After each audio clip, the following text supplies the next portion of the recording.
everyone. My name is Cristina Palés and I am the Marketing and Communication Manager at Johan Cruyff Institute.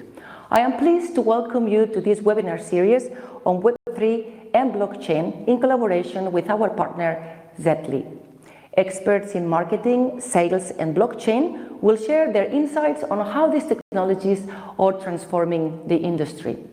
Today we present the first webinar with Zetly and BSV Blockchain Association, focusing on how new technology is changing sports. Keavin Healy from BSV Blockchain and Krystian Dryniak, a Web3 Marketing Specialist, will introduce Web3 and blockchain basics, highlighting their impact on football. If you are interested in learning more about the series, topics and dates, please check it on our websites. You can watch all the sessions at the Johan Cruyff Institute YouTube channel. I hope you enjoy it and thank you.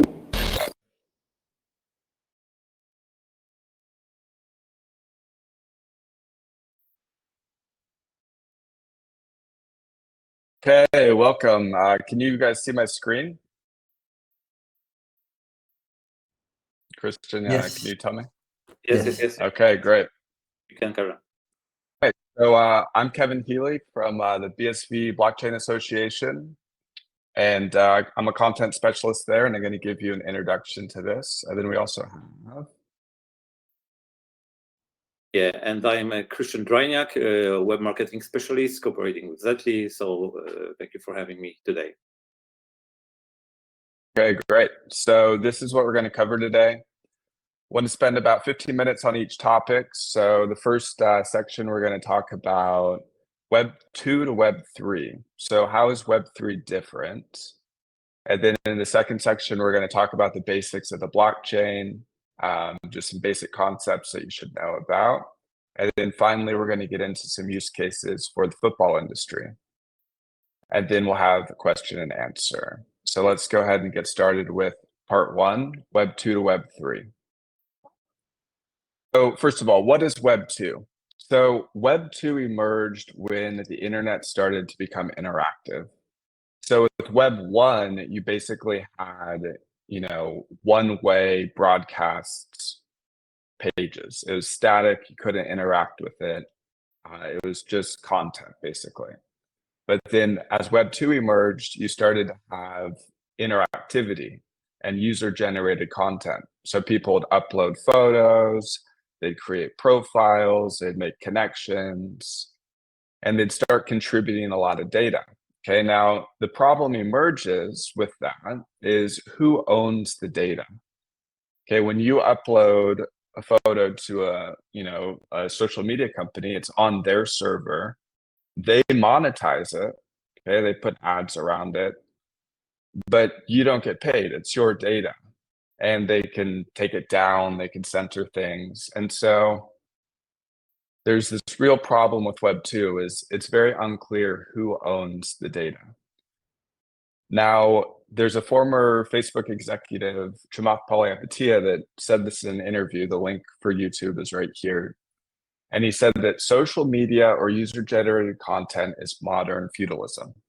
Okay, and this is a really helpful metaphor for understanding the transition between Web 2 and Web 3.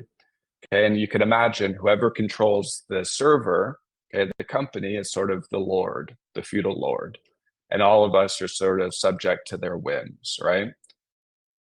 So with Web 3, it's analogous to the transition in Europe from feudalism to capitalism. Okay, we now have micropayments. So there's a way of getting compensated for your data contributions. So instead of the owner of the castle or the server simply monetizing all your stuff and you don't get any benefit, then now you could actually get a royalty for your content. Okay, or you could have stuff we'll talk about later where it could be more complicated, payment agreements where if you contribute to editing a YouTube video, but somebody else is the star of the YouTube video, or maybe you did an interview, there's ways of breaking up all of those payments with whatever ratio you decide so that the royalties of that video can get distributed. So this also allows us to move away from the ad-based business model. Now the question is, how will we do this? You know what I mean? Will it work? And this is one of the challenges. But the dream is that you can pay a fraction of a cent. I mean, it could be as little with the BSV blockchain as 1/1000th of a cent. Okay, very small amounts here, and there's a bunch of new sort of Web3 social media companies that have sprouted up where instead of doing a like, you send 5 cents or send 2 cents or a fraction of a cent. Or you could do, let's say, a search without ads for 1/10 of a cent. Okay, so micropayments is huge in allowing us to have Web3. Okay, the other thing that allows us to do is to own our data. So instead of having your data on a single server owned by a company, there's ways using the blockchain of distributing this data among a bunch of different servers, but you hold the keys that pull all of those together and make sense of it. So they'd just be storing your data without you or without having access to the whole bit of it or even understanding what it is because your keys put it all together. So the dream too is with interoperable standards. So let's say that if you look at the social media websites, you have like stories, right? So you could do a 30-minute video, or sorry, 30-second video, or you have the images where you're just doing image sharing or video sharing. Okay, all of them sort of follow the same format. And so what could happen is that could be sort of a standard protocol. Okay, so maybe stories protocol. And just like email, okay, where once you have the IMAP protocol, you could switch clients. So you can switch from Gmail to Yahoo Mail, but even more importantly, it's like the desktop interface, right? I could log into my Gmail with Apple Mail, or I could do some of the other paid mail interfaces. So Web3 opens up the possibility to have these interoperable standards where people could compete on the interfaces and they could get rewarded with micropayments for having the best one. But all your data is sort of with this protocol, much like the mail protocol is today. Okay? Except now you'd actually have a way of doing payments. And so the ecosystem could flourish. Okay, and because we have these micropayments and the ability to do tokenization, we could actually have all these different new and improved incentive structures. So as an app developer, a lot of times I use this site called Stack Overflow. It doesn't matter if you don't know about it, there's many others where what they do to incentivize people to answer questions is they'll give you like a badge, right? So if you've answered 100 questions, you get a certain badge. If you have enough, thumbs up, then you get a trophy and that kind of stuff, right? And that's great. It's nice to get a trophy or a little harder a badge, but you can't spend a badge at the supermarket. You can't trade it for anything. And so you're doing all this work and you're just getting these kind of meaningless rewards. And there's also no way of changing. You can't, what I mean by that is changing sites and carrying all these rewards with you, right? So just like in the feudal society, if you ran away from one castle, you could go to a different castle, but you'd have to start over. Okay, you couldn't like you can in a capitalist system. You can't take all your bank account and your ID, and you can't just move to a new city. Okay, in the feudal system, you have to leave all that behind, and that's the same with Web2. Okay, if you earn all these badges on one site, you have all these followers on one site, and then you want to move to another one, you have to leave all that behind and start over. Okay, but with Web3, it opens a possibility to carrying these with you. And also, if you got, go ahead. Yeah, Keavin, carry on. I will just add something to your comment. Great. So if people could get paid for their contributions, it also sets up this huge incentive, right? Where people they could dedicate more time. They could do these things as their full-time job instead of just as a thing on the side. Okay, and if you look at European cities today, you'll have the castle that's surrounded by this really rich, giant, capitalist city. And it's because people were properly incentivized. Okay, we've completely outgrown just this small little model that we had before. Okay, and that's how I see this. If you have the right incentive structures with Web3, then we can create a much richer internet. Okay, where it's quality content. And this is what we go ahead. Keavin, I would like to just add one thing to what you've actually said, that this part is very important for sport clubs, basically, because they should state tokenization and incentive structures, basically, in tokenization, and create usability behind the fan token or tokens in general. So apart from the technology, usability is very important. So this is what we achieve by this thing. So gamification standards are implemented in those strategies, and then this is very, very important part. And sport clubs and sport federation should focus, obviously, apart from the technology point of view, on usability. So what stands behind this token, basically, and what kind of activities this token can give to their fans, basically. Definitely. Yeah, it's like, the rewards points that you get and stuff like that, you could actually carry them over and it could be useful for things. And it's not just about, keeping it, because you use the word gamification, right? Everybody wants to gamify things and gamify apps, but the rewards that you get from the game are stuck. They can't be used for anything else in the real world. And so now we have the opportunity to do that, which people will want to participate because it's more valuable. Exactly. So that's why sport clubs get new ways of fan engagement and new ways of revenue streams, basically. So this is a very important thing, and they should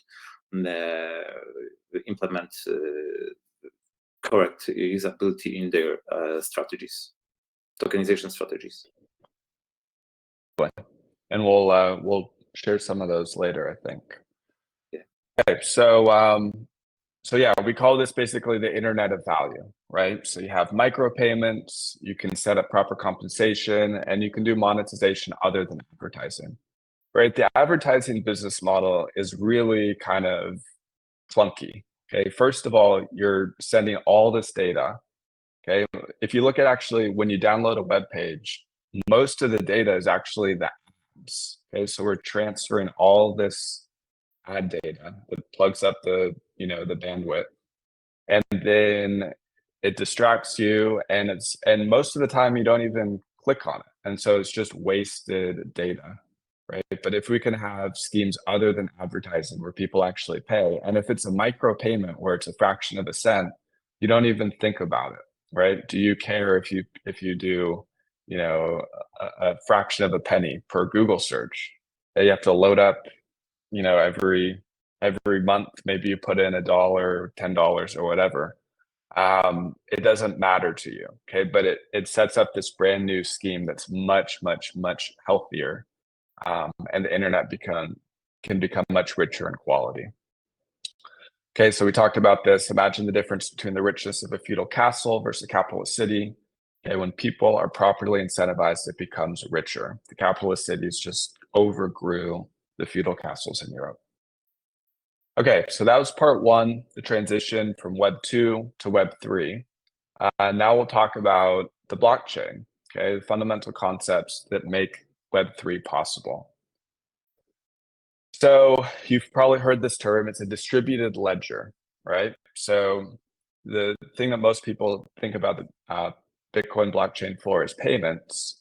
And so this is a good place to start. As if you query your bank, they're in control of the ledger. Okay, and they say, oh, this person has enough or this person doesn't. Okay, so it's a not distributed ledger. It's there with them.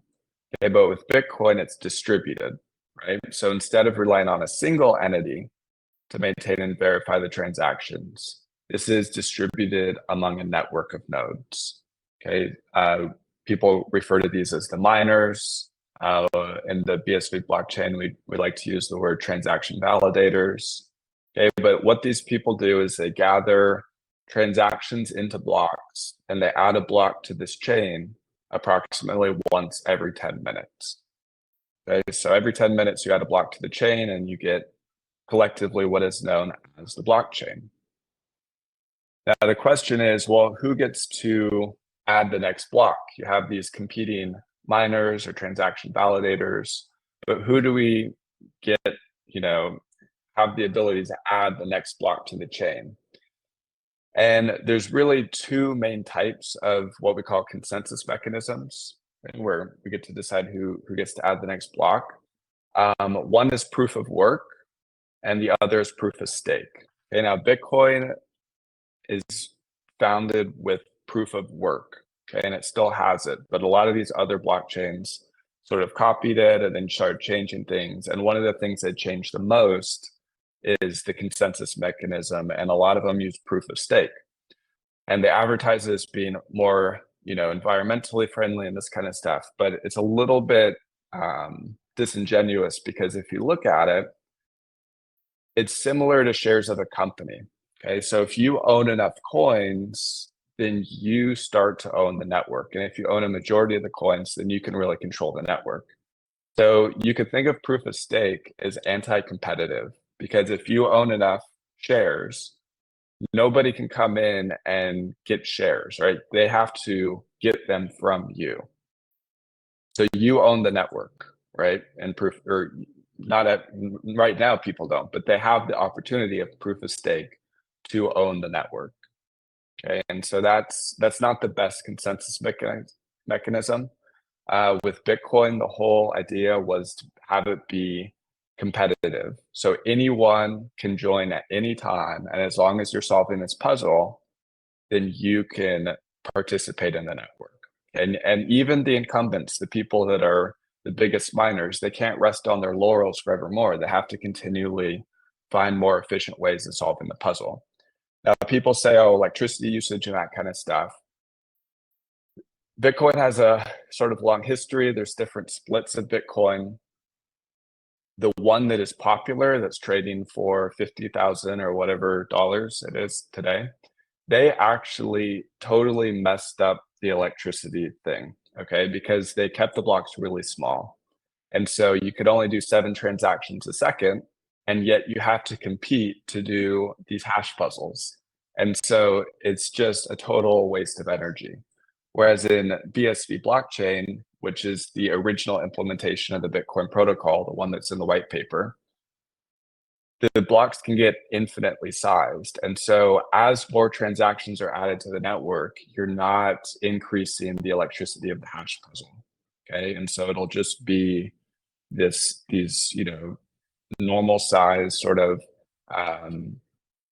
data centers that are using electricity of other data centers. But you'll have large amounts of transactions that are going through. And so it doesn't grow as the transactions grow. And in the whole purpose of proof of work was to allow people to discover who is doing the mining so that they could enforce the rules. In other words, a lot of people think that Bitcoin was this anti-government thing where, it was supposed to get around government and that kind of stuff. But Craig Wright, when he came forward as the inventor of Bitcoin, he's like, you guys really misunderstood a lot of this stuff.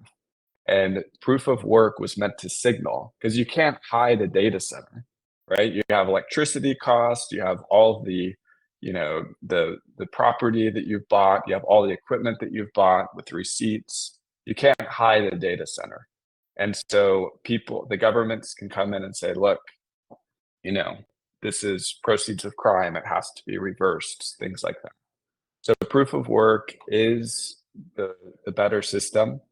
But it's very misunderstood, and proof of stake often gets a thing. And the reality is, if you own a majority of the shares and you don't have to have these data centers, then you can commit all sorts of crazy stuff, and you can change people's money around and that kind of stuff in the proof of stake system, and nobody can stop you. Okay, so proof of stake, it's sold as the electricity, environmentally friendly thing, but you got to really read into this and see what's actually going Okay, so let's move on to another piece, hash functions. So we always hear that the blockchain is immutable, right? Now, how is that possible though? How can people not change past transactions? Okay, and the big thing that we can owe this to is hashes. Okay, so you can take a block of data, run it through a hash function, and what you get is this unique identifier for that block of data. You can think of it as a fingerprint. Okay, so the fingerprint is a very small, lightweight identifier for your whole body, but it's unique to you, right? Now, with a hash function, if you change one bit of that block of data, okay, just one tiny bit, it's going to give you a totally different, unique identifier. So you can't change anything without it being totally different identifier. And this is very helpful when we're talking about immutability, because you take these blocks every 10 minutes. Each block of data has a hash, but you also include the hash of the previous block in the next block. So if somebody tried to go and change one bit of the previous blocks, it would change the hash for all of these. Okay, and another security feature of the BSV blockchain is just the hash headers, just like these fingerprints, which are really lightweight, not a lot of data. Okay, you don't have to have the entire blockchain on your computer. Okay, you just have these hash headers, which are really small and lightweight. Those are stored on users of the network's computers or phones or whatever. And if one of them changes, it's not going to match up. Okay, and so it won't be accepted by the network if somebody tries to do a big or even a small change. They can't do any change without it not matching up. So immutability, okay, very important. And that is a big part of the blockchain. Okay, so then the next thing is smart contracts. Okay, we've all heard this term. What does it really mean? So basically, you can create these little programmable trusts, okay, that only allow money to be distributed under certain conditions. Another way of thinking about it would be like a safety security box, but instead of a key that opens it, you would have to have computer code. Okay, and so there's a lock that's computer code. You insert computer code, and if it evaluates to true, then it unlocks. If it's false, it stays locked. So you can set up all sorts of different incentive schemes, and all sorts of really interesting things with smart contracts. Okay, so a simple one would be, if you want to unlock the money, then multiple people would have to insert their signature. Okay, that would be one example. You could also have different schemes for streaming videos. Okay, so in order to unlock the next section of the video, you have to, have some sort of some key, and what that allows you to do is pay per time watched or per data watched. Okay, all this stuff we talked about with using micropayments on the web. So instead of having advertising, you could pay for streaming. Okay, there's really a whole world of things that we could do with smart contracts, but that's just a little preview of it. We'll probably talk about this in future webinars. Okay, and then the other thing you can do is create tokens on top of the blockchain. So these could be currencies. Okay, you could have a digital euro. You could also have things like stock certificates, real estate ownership.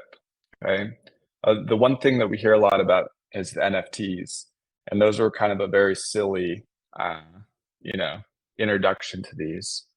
And because it's on the other blockchains, the fees were so high, right? So you'd have these really expensive things, and you'd trade them, and you'd have to pay $20 transaction fee to transact. Okay, it's not very useful. Okay, but with the BSV blockchain, where you could do things for fractions of a cent, you could actually use this for not just these, overpriced art, but you could have it be for tickets. okay, for a sporting event or even a subway or a movie ticket, stuff like that, right? And you could have it with the smart contract programmed in. We'll talk about this in a little bit, where you could have, if somebody resells the ticket, the issuer of the ticket can get a fraction of that repayment. Okay, so that is part 2. And now let's go ahead and move into how the blockchain can be used in the football industry. So like I said, ticketing systems, okay? So you can issue these on the blockchain. It's more secure. One way of looking at issuing things on the blockchain is it's kind of like in the olden days where you had a single piece of paper, right? When we moved on to the internet, now people can make copies and they could just do infinite copies of things. Okay, but with the blockchain, you can have a block of data that is owned by somebody. And when you transfer it, okay, now it has a new owner. Okay, so it's a one block of data that's owned and it's traceable when it changes ownership.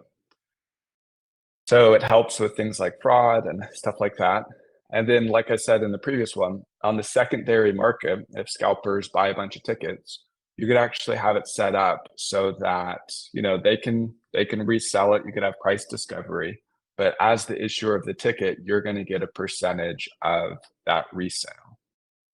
Okay, so that's huge. I think that's one of the better use cases for blockchain and football. And this is what we were talking about earlier. You could have fan engagement. Okay, so better if you gamify different activities and whatever, you can now have these tokens grant access to exclusive stuff. Okay, they could be able to go to VIP areas or all sorts of rewards. And you could create a more loyal fan base, stuff like this. If you want to add anything. Yes, so basically, I know it's weird talking about.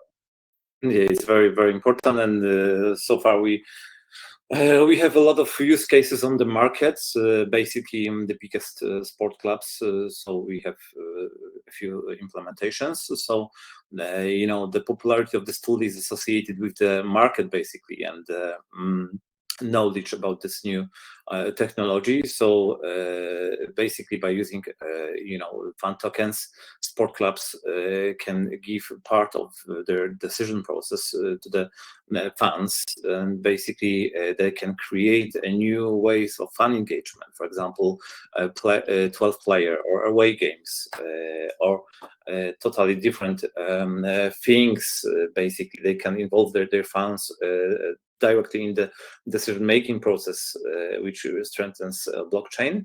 And for example, like on the market, we have a few clubs such as FC Barcelona, Arsenal, Manchester City, Juventus as well.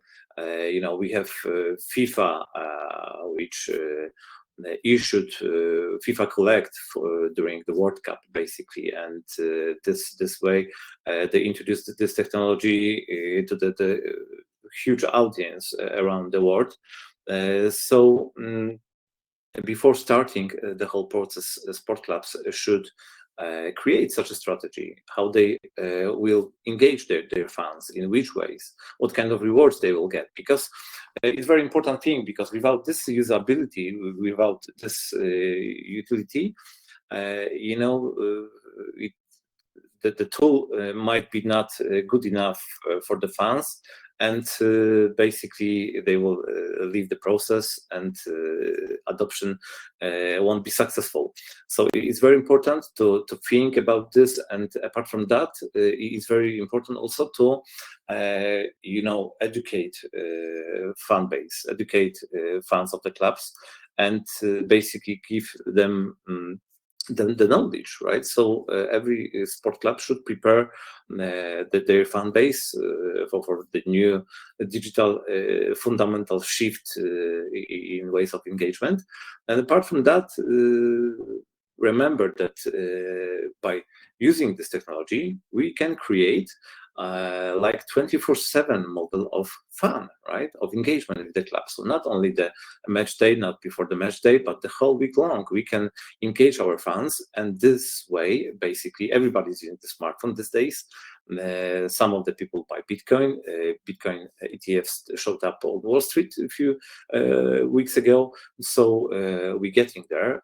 So the new digital fundamental shift in fund engagement is ahead of us.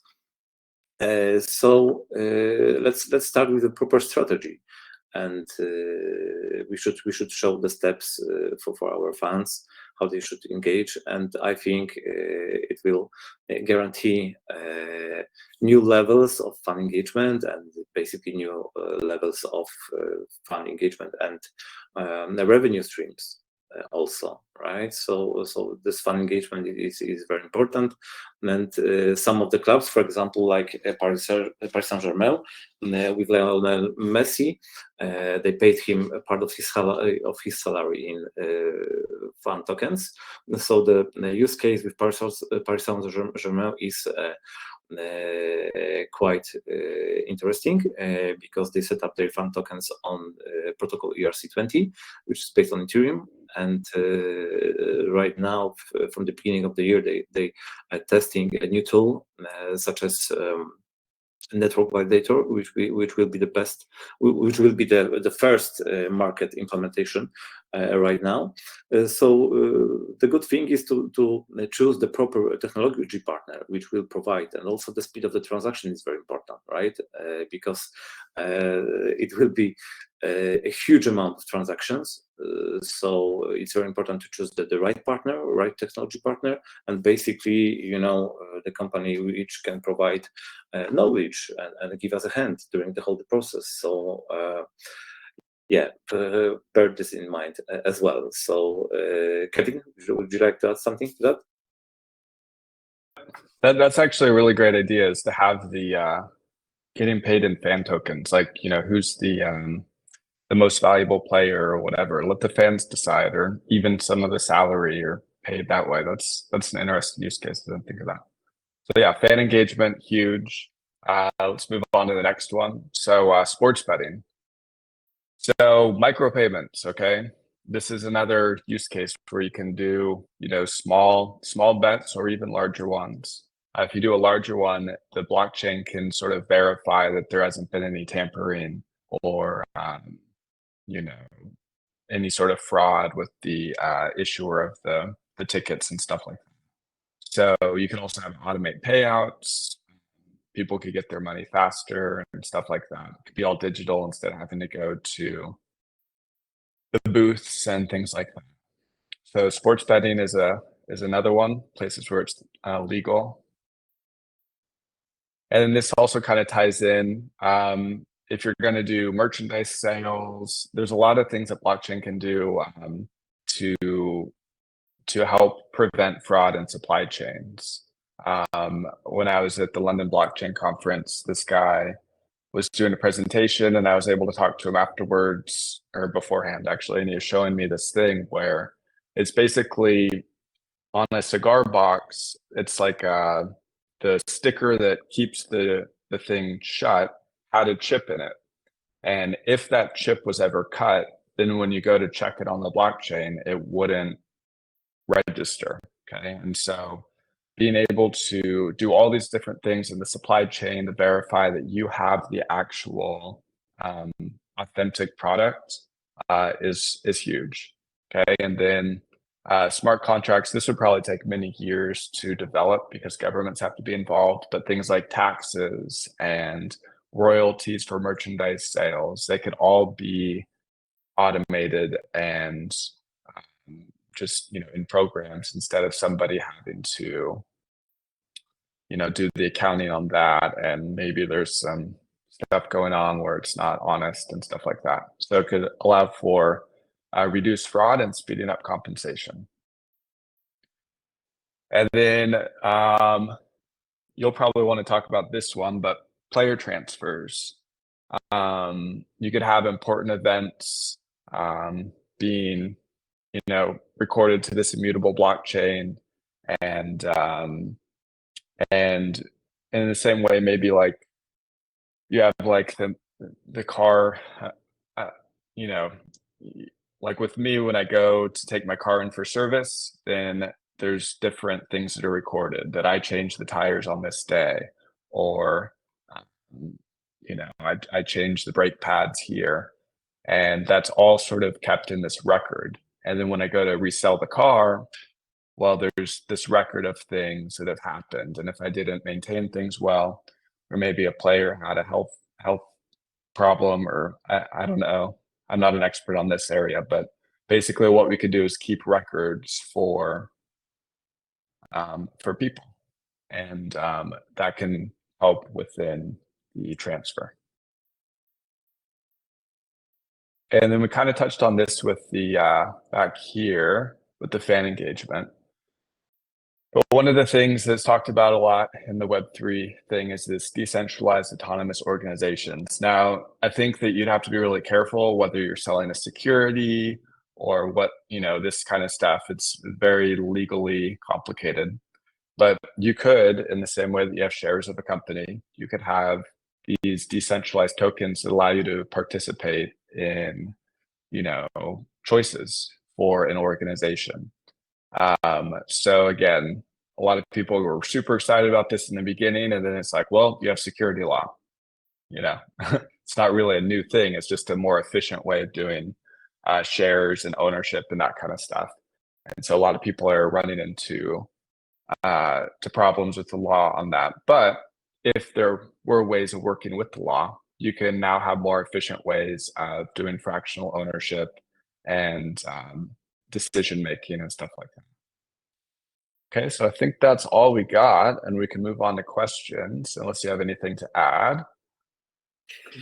I would just maybe add something to your presentation, Keavin, that apart from that, we also can run, for example, broadcasting rights as well on blockchain. So there are so many ways of using this technology. And basically, yeah, but let's get to the Q&A section. Let's see what kind of questions you have to us today. So this is the time you can ask questions.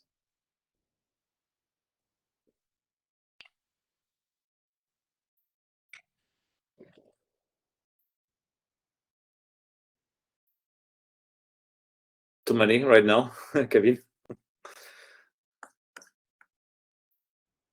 Okay, well, they'll have questions. That's fine too. Oh, we have one. We have one question. Not very sure if I've understood correctly. How can this tech apply to control players' health? Basically, you just have a record of. Well, yeah, you go ahead. Players' health, yeah. So we can basically store all the information in blockchain, yeah, but you can basically explain that in details. Yeah, you just have a record that's like in the same way that when I have my car in for service, and then I have a record that this thing happened, that I changed the tires or whatever. Then when I go to resell it, they say, oh, this person's taking care of the car, and so it has a higher resale value.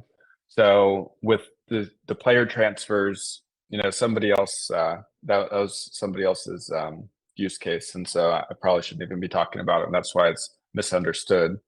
But from my understanding, there's important things, whether it was maybe at the draft they were able to run a certain amount of speed, or they had an important event where it showed that they were capable of something. Well, all this can be recorded in the blockchain, and you can verify that it's real and nobody went in there and made it up after the fact. So it could, you basically, with the blockchain, you can timestamp that something existed at a certain point in time. And so it becomes really difficult to, after the fact, go and add things. And, so it's timestamped, this existed at this point in time. And so if there's certain information that's useful for teams to understand about a player when it's transferred, you can make sure that these are documented in the blockchain and they're timestamped, which is really a useful feature. But I think, Keavin, that from anti-doping point of view, right? We can also check did they use some cautious substances or something before the game match. So we can store this kind of information as well, anti-doping.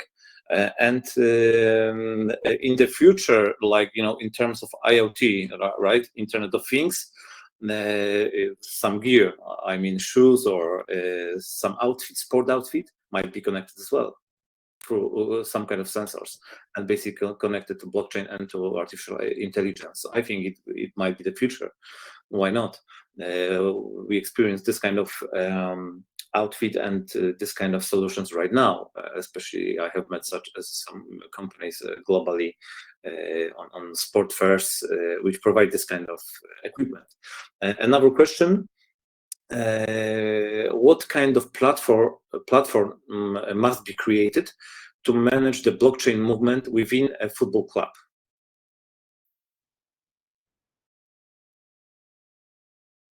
Well, so if we're going to talk about, like issuing tokens and fan tokens and stuff like that, then there are companies that would probably be better just to work with instead of doing it yourself. There's one called Tokenized. A lot of this stuff, especially in the BSV world, is still in its infant stages. But yeah, you'd want to be able to have a platform where you're issuing tokens and you want those to be interoperable. And so you'd want to use a certain standard. It's sort of a broad question. It is, yeah, it is. But, it depends on the technology partner, exactly, right? So I think it should be crafted to the needs of the sports club, and each case is individual, isn't it? Yeah, I think the one thing that's important is that if the whole real game changer with Web3 is if we do have these interoperable standards, and so you would have your own interface, sure, but the idea is to be able to have, like let's say with social media, right? So everybody now, whether it's YouTube or Instagram, Snapchat, even Facebook, they have the stories, right? Well, if there was a interoperable standard where, it's 30-second vertical, whatever, and as long as that's an interoperable standard, then you could carry your data from media to media outlet, right? And so things like that, where if you're going to do a token, it's helpful to reap the benefits of Web3 of having it be interoperable. And so that requires sort of the development of the ecosystem in the industry. And at the BSV Association, we have the standards committee, and those things are evolving. But I think that'd be another important consideration. Okay. So next question, what are potential use cases for athletes to monetize their performance data through blockchain technology? Yeah, that was an interesting idea that you had with the fan engagement. Ultimately, I guess right now we're sort of guessing which fan or which players are the most popular or whatever. We could see metrics as, viewing numbers. But there is a difference between valuing something and looking at something. In other words, some things will get your attention and they're really, they take up all your time, but you don't value it as much. It's like maybe fast food, it's cheap, it's easy, it gets your attention, but you don't value it as much as something that's better. So in a similar way, you could let fans value different players. You could have a more accurate, it probably a lot track to attention, but there's different ways of letting fans, determine who's the most valuable player, who's their favorite player. Another way of looking at this is like with music. Right now we have the streaming service and everything's $10 a month or whatever, but there's no way of saying, I really like that album and that artist, and I'd be willing to pay $30 for that album, just for that album. Or people used to get the vinyl record as a collectible or whatever. And so that is a really important signal to music producers that people value this. They may not spend hours upon hours a day listening to it, but they value it. And so in a similar way with micropayments and introducing money into the internet, we can start to discover value instead of just what grabs the most attention. So that's that could potentially be a way of tying it in. Do you have any ideas? I totally agree with you. Another questions we have. Are there any potential of blockchain to create significant social impact in sports, like bring environmental issue to get more awareness from fun? Quite interesting question. I think, well, the big thing with supply chains, right? And you can basically timestamp that certain things existed at a certain point in time, and so it makes a harder record to, you know, modify, right? And so if people are using, maybe it's the production of some you know, merchandise or whatever, you can see that it's coming from a factory that uses proper standards for their workers and things like that. It's not slave labor. And so if you could verify and you could show, look, this is legitimate, this is actually used by people that are treated fairly, then you could, you know, you could properly value that thing. It could have a higher price. And so, yeah, that's basically anything that goes through a supply chain and you can track it.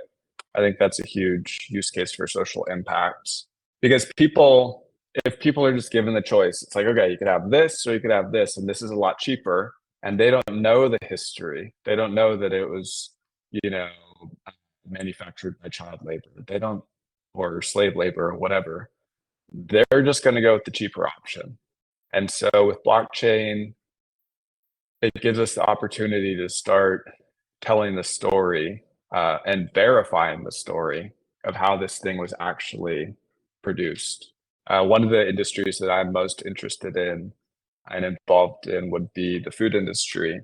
And so organic produce, was this grown with genetically modified, you know, seeds, or was this sprayed with pesticides or not? These types of things are huge, because if you don't know and you're just looking at the shelf and you're going to choose this one or this one, you're going to take the cheaper option. It's just sort of human nature. So yeah, I think being able to tell the story and verify that story with blockchain is a huge room for social impact. Exactly, the best usage and the best case study and for social impact is definitely in supply chain. I think definitely that in the future, you know, the blockchain will find the solutions for the sports industry. Okay, so there's no more questions right now. So Okay, I think there are more webinars to come, Keavin, isn't it? And yeah, I'm going to be doing the next 2 webinars, and then I think you're going to be doing the ones after that, or something like that. So it'll be it's once every 2 weeks, and they will be good. So I look forward to seeing you guys there. Exactly. So thank you for your time. Stay tuned. Feel invited. There's more to come. So see you in a bit. Thank you very, very much for your time. Thank you, guys.